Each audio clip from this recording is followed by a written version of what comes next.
मी old school ती Gen Z ती city वाली आणि मी देसी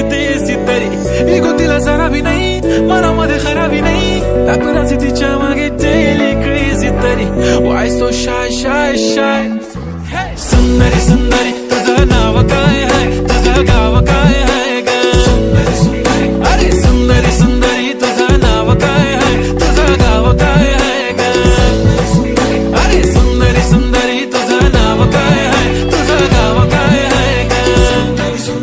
ती ओजी एकदम फाईन आहे आणि थोडीशी डिवाईन आहे कशी लागते बघून आयना आणि चेहऱ्यावरती शाईन आहे खानदानी ग्रॅटिट्यूड ॲटिट्यूड पुरा एशियाना चौथं किलं स्टाईल किलं तिच्या समोर फिक्का गोल्ड आहे बोलायला पक्की बोल्ड आहे खरंच खूपच सुंदर आहे